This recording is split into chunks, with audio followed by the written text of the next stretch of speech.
Gavin Rauser joining us here in our post-game show. Come a little bit closer there, Gavin. Congratulations. Goals, not only number 1, but number 2 as well. How big of a relief finally to get that goose egg away from your name there in the standings? Yeah, it's nice to get a monkey off the back. Did a little something different. Brock Sawyer actually signed my stick just to try and give a little goal-scoring touch, and I guess the magic worked. See, that's interesting because he barely scored at the junior A level. I don't know if he had 2 goals during his time here at all. So, obviously something rubbed off on your stick that didn't rub off on his stick when he was a player here.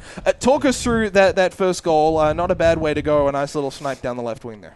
Yeah, I just got a nice touch from, I think it was Kamer, and I just got a little break on going up the wall and just saw a bit of net and tried to shoot it. The game overall, you guys are going to be happy, obviously offensively, being able to put up 8 goals in 2 games. You do 12 in 2 games against the Bulldogs as well. But defensively, this team is on point right now. Yeah, it wasn't the best start we wanted tonight, but I think we're really trying to find our identity right now and coming together as a group. And, I'm just excited for the games ahead. The start, you bring that up, you're outshot early. I know Zach Evans spoke with Brock about this in our second intermission on the broadcast. You were outshot early. The Bulldogs, I think it was a 7-1 lead, shots on goal about the midway mark of that period, the 12-minute mark, and then you kind of start to build. And we said it was a Nick Nonis hit that led to your first goal. Can you just talk us through, I guess, that middle chunk of the first period there, that turnaround that allowed the Kings back into the game? Yeah, I think we knew we weren't playing to our full potential, so I think we were just trying to stay calm and stay composed and trying to battle back, and I think the whole team did a really good job of that. That second period, you guys dominated, outshooting the Bulldogs 17-11. You got your second goal there as well. Curtis McCarrick scoring his second as well. The shorty, though, from Kyle Betts. It doesn't happen very often, but what is a shorthanded goal, particularly one like that with him and Nick Kalasian? What does that do for a bench to try and lift you guys when maybe you're kind of thinking, okay, we're up 4-0, this thing's going well? Yeah, especially when you're on the kill like that, you never know how things will go, if they'll pot one and they'll start getting momentum. So to get a shorthanded one like that is huge, and it just kind of turns the game around at that point. For you personally, to get the pair of goals, obviously your family's here as well. Nice little special bonus for them? Yeah, not really the biggest goal scorer, so it's kind of a nice touch. It had been a while. Obviously you hadn't scored this season. You were one of only 4 players yet to pot the goal, your first goal this season. Had it been weighing on your mind? You're not on this team to put up 40 goals a season, this season at least. You bring this energy. You've been a part of a fantastic line with Mitchell Hawes and Chris Protopoulos. Had it been weighing on your mind, though, not being able to try and quite put one home? At the end of the day, I think it's always something that's on your mind, that you always just want to get that first one. But, I'm on a line where we try and build energy and create hits and forecheck their D all the time. So, really, it's just about doing our job, and each player on the team has that. You go back out on the road next weekend. Bit of an exciting road trip. You see Wenatchee down to Central Washington for the first time as a franchise. West Kelowna has played well early this season, and Coquitlam, who you're quite familiar with. Let's start Friday against Coquitlam. A similar situation to what we saw tonight, a team that the Kings beat by a big margin, obviously looking for a bit of redemption. Yeah, they're probably going to be coming out hard. They're going to want some redemption, like you said, so we're going to have to be on our toes and really come out hard and match their intensity. Enjoy the rest of the weekend with your family here. It is beautiful on the Sunshine Coast. I'm sure you guys will enjoy it. Congratulations on the win. We'll let you get back down there. Thanks, Alex. We bring into our post-game show Brock Sawyer. Brock, can you sign my stick when I start rec hockey this year?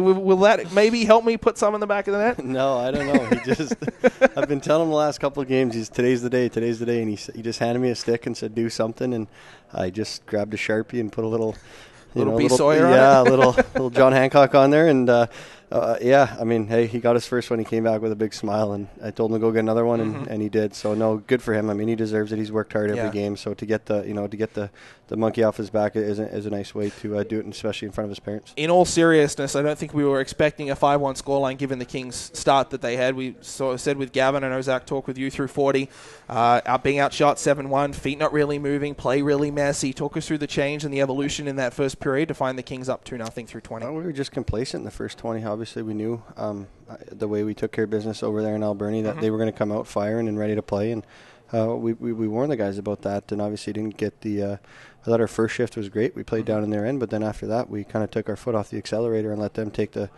play to us. So weren't happy in the first intermission, but you could see in our room we have the right pieces and the character guys to really rally the troops and come back and get a better effort in the second and third. You talk about the better effort in the second and the third. Nothing quite like coming out with 2 goals inside, 2:23 goals 51 seconds apart. That really sets the tone for 20 minutes, doesn't it? Definitely. I mean, it's nice to to score that quickly, but I think it's just that's the hard work just paying off. I mean, obviously you mentioned with Gavin there, the 2-on-0 goal with Kyle Betts and Nick Alasian. I mean, that's an unselfish play by Nick Alasian. Obviously, he's going in on a breakaway, but notice he's got Betts with him and can just kind of dish it off to him and let him bury. I mean, obviously that's that shows how much guys care about each other right there. I mean, an assist is just as good as a goal, and nice play by Nicky there. But I mean, huge on the kill too, just sacrificing his body to block shots. I mean, that's a big character kill for us. I mean, a 4-minute lengthy one. And, hats off to the guys for getting the job done today. You kind of stole my next question there. I wanted to talk about Nick Alasian. 3 assists, 2 of them on breakaways, 1 for McCarrick, 1 for Betts shorthanded. Both similar situations, a situation where you would back him to go take a shot. He's a guy that likes to put the puck in the back of the net, but both cases, you said it, unselfishly, dished it off. And then even in the third period, 2 Paul Meyer slap shots when the Kings were down a man.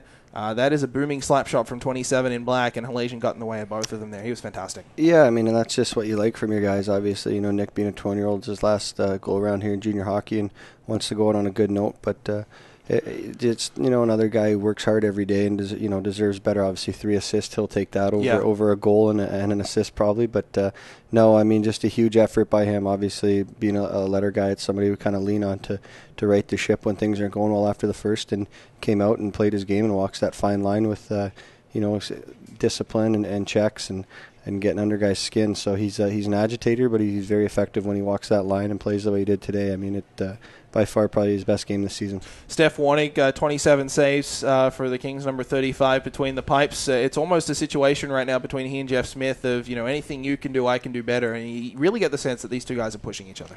Oh, definitely. I mean, obviously he asked me there in the room about what happened on their goal and wasn't too happy with himself. I had a little word with him on the bench when he came over for a delayed penalty. I just said, hey, keep kicking, you're doing well. And I mean, he kept us in that game in the first period, no doubt. He made some point-blank saves and was good when he had to be. So obviously, tough to give up that weak goal, but it is what it is. And no, I mean, it's a nice game of cat and mouse we got going on in net. It's they're good buddies down there, and they push each other every day to get better. So to have them, push each other in net in practice and in games, and like we said, just here's what I can do, what can you do? It's definitely nice. Certainly inspires confidence with the guys in front of them as well, I imagine. Let's talk quickly about the road trip to come. You get a week here in practice and then off to Coquitlam on Friday. Certainly maybe the light at the end of the tunnel is a big game against Wenatchee, something new for everyone on the roster, broadcasters, coaches, players, everybody. That's kind of the little bit of the light at the end of the tunnel, I guess. But business to take care of first in Coquitlam. A lot of Kings fans are going to be out for that one, but certainly that's a tough rink to play in at the Poirier Sport and Leisure Complex. Oh, definitely. It's a smaller ice surface. Things are going to happen quicker, obviously. With the outcome we had against them in the showcase there in Chilliwack, it's going to be a different team we're playing. I mean, I'm sure they're going to be, much like today, looking for redemption and coming out and playing a full 60 minutes of, smash mouth hockey there. It's tiny. It's physical. It's greasy. So it's a nice start to the road trip for sure. And certainly West Kelowna, things happen very quickly there from memory. It's not a venue that the Kings head to often, but certainly a difficult one to play, and certainly against a very good West Kelowna side. Brock Sawyer, congratulations on 6 straight. We'll look to make it 7 on Friday, and congratulations on a 5-1 victory here tonight. Thank you very much.